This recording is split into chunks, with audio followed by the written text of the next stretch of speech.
Hello YouTube, this is Morgan, Airspeed Prime here with my next Avatar news update. A couple of smaller things to talk about here, so let's get straight into it. Let's talk about more release date confusion, but this time, if it's true, is actually kind of a positive thing in that it's two books which seem to be changing release dates for the positive, so that means they're being moved closer to where we are now rather than further away. And that is, surprisingly, the two books that were literally just announced very recently. That is Legend of Korra Library Edition and Imbalance Part 2. We had an article from the Nerdist a couple of days ago, announced them for the first time, and at the end it gave the dates as Turf Wars for, the Library Edition for Turf Wars, March 26th, 2019, March 13th for comic book stores, and then Imbalance Part 2, April 16th, 2019, which again is like April 3rd, 2019, and they said it was going to go up on pre-order for Amazon on Monday, August the 6th, which we're obviously past at this point. They have gone up on Amazon, but Amazon has different dates for these books. The March date is actually the date for Imbalance, so this would mean that they say Imbalance is April 16th, but it's listed now on Penguin Random House as well as Amazon as being March 26th, which means that Imbalance Part 2 is actually the one that's coming out on March 13th, not Turf Wars. That also means that Turf Wars has switched from being March to now being February 26th, which is February 13th for comic book stores. So that actually fits more in line with the previous timescales for hardcovers, where they're only about like 6 months gap, whereas I think the previous one was like 7. So it felt a little further away than it needed to be, given that it is ultimately just a reprint with a couple of extras. So this fits more in line. Both of these books I don't believe are up on Previews World yet, nor are they up on Dark Horse because of that. So we're still primarily going off websites that are kind of have it up for pre-order very, very early. So it probably will change a couple of times. These dates I think make a little more sense, but we'll probably see them change a bunch of times as we kind of go back and forth. But it is nice to see that there's been a positive change this time. It does make you question though, like, once again, here's another release date change, very, very close to like a previous like announcement or release date change. Like, it just keeps happening, and it's never a good thing because of course most people put the date like in place. They sort of lock it in place almost the first time they hear it. And now with some of these books we have to go through like 5 or 6 different release dates changes. So, hopefully they calm it down a little bit.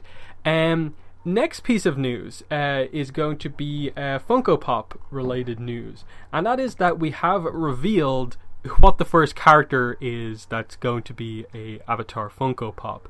And that is that Funko Pop News on Twitter have revealed what the upcoming line of GameStop exclusive pops are going to be. So this is kind of one figure from a lot of different lines, or like 2 figures from a lot of different lines. And what they have listed here is Pop Animation Avatar Azula exclusive.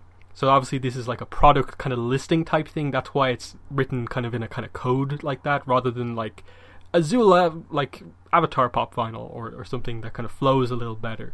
So this is obviously announced first because it's a GameStop exclusive, and they maybe aren't as kind of cautious about the listing of all of their products. So that's kind of probably what we're finding out about this first, rather than the main line. I don't think there's any way they're just releasing an Azula. Obviously, like, for sure there's going to be an Aang, so Aang is going to be one of the ones that's available everywhere, but Funko haven't quite announced that just yet. So again, I'd expect there to be, at the very least, Aang and Zuko, Katara and Sokka, maybe throw Toph in there if they're really committing to like a big first wave, but I could see them potentially holding back, and like Toph might be like the main character for like a secondary wave or something like that, and then Azula is just the kind of exclusive character for like the first wave of them, depending on how they sell or something like that. I don't really know how many figures they usually do. I think when I see it sometimes they usually show like a list of 4, because it obviously is very easy to show 4 of them just in like one square picture. So if it is going to be like that, I think it's going to be Aang, Zuko, Katara, and Sokka, and then Azula will be the exclusive one that's kind of separate, and then maybe a Toph will be an exclusive for somewhere else or something like that. We'll have to wait and see. Someone asked a question to the same place that revealed this news about, like, is there any release date for the Azula one, and they just speculate that it's probably November, and that's probably a good shout because they know what they're talking about here. That is a Funko Pop centric kind of Twitter account, so they know what they're talking about, in the same way that, like, if you ask a really knowledgeable Avatar fan, they probably know the release dates for all of the recent kind of product and books and stuff like that. So in around November is when they're speculating the release of this, given that they probably find out about the different GameStop releases at this time every year, and they come out around this sort of time. So that's interesting, but again, we have to wait and see when the actual update happens.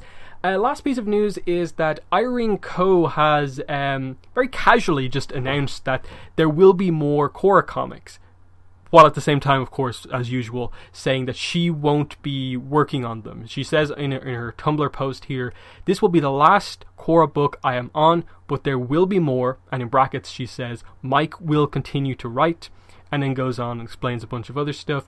And then towards the end she also says, "To be frank, in large part it is simply because I was not paid enough to draw these comics for the amount of work it asks for," but that's the comic industry, I suppose. So a large part of the reason why she's not sticking around, not that she seems to suggest that, like, she was asked to stick around, because I think she probably made it clear very early on that she didn't want to do more, but if she was asked, the main reason she's not continuing is because of money. But she says that's the comic industry and it's about what she expected, and she says she wants to do her own kind of original stories, of course, I assume published by a smaller publisher and just working herself. So that's fine. But yeah, weird that this is the first time we've ever heard that there are going to be more Korra comics.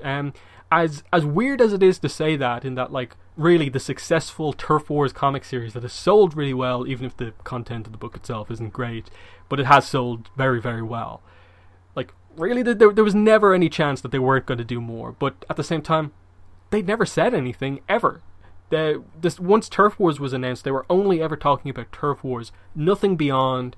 And even now that, Turf Wars is obviously still out in, like, just over a week, but they still haven't said anything officially, and this is the first time it's being said, and it's being said by the outgoing artist who has done basically all of her work. I assume she'll still be involved potentially in some of the editing, getting the concept art stuff together for the library edition, but I don't know exactly, like, when that's done. Is it already done or what? So she's probably still working on it to some degree, just maybe even just handing over some of the concept art she's done. But your outgoing artist is the one to basically say that yes, there will be a second Korra comic at some point, and Mike is going to continue as the writer, basically, is what we get from this. Again, it's no details on what's next, but it's nice to know for sure there is something. Now it's just all about when will they actually announce what it is that they're talking about here. I hope we get it in or around New York Comic Con, like they usually tend to do. They usually tend to put out some sort of a big news update from, like, EW.com or something like that just before any sort of a panel at New York Comic Con. If not, I actually don't know when to really expect it then.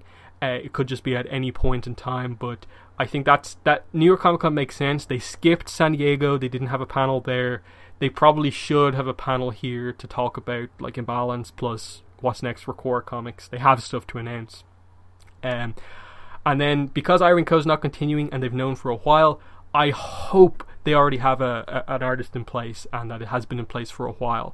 But yeah, that has been the video. In the comments, let me know what your thoughts are on a positive release date change that could still be up in the air. It might switch back, it might change to something even different, but right now I'm just updating you guys when there is an update on the release dates of these books. What are your thoughts on Funko Pops? The fact that Azula is going to be an exclusive, will she be difficult to get? Stuff like that. And then Irene Co being the one to announce more Korra comics. That was a pretty big surprise. What are your thoughts on this news? But yeah, that's been the video. Thanks for watching, and bye.